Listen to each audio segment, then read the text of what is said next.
Sir, totoo po ba yung bulong-bulungan ng mga marites sa gilid na tatanggalin na daw bilang general manager si Sir Matthew?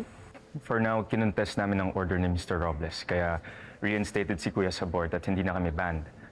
Pero pwede pa rin yun magbago kung may influence ni Soraya ang mga bagong board members na mai-elect. Naku, sana wag naman umabot sa ganun. Kasi maliban sa kayo yung may-ari nito, mas gugustuhin namin na si Sir Matthew yung mag-manage ng resort.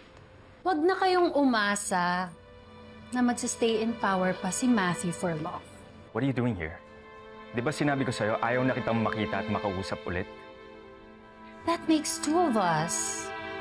Alam mo, Drew, sayang ka.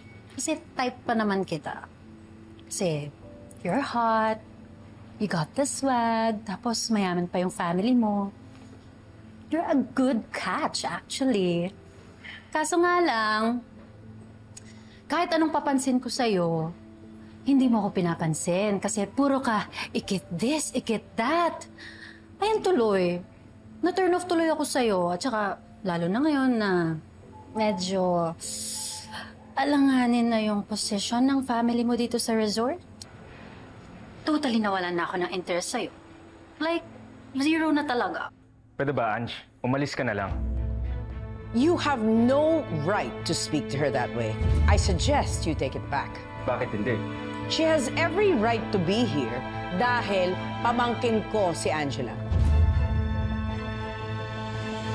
What? Pamangkin? Yes. You two are related. You heard it right. Pamangkin ko siya dahil kapatid ko ang dearest mother niya na si Rika. A small world, isn't it? Kaya pala familiar yung galawan nyo sa resort. Kasi ganito rin yung ginawa nyo nung kinuha nyo yung lupa namin, di ba?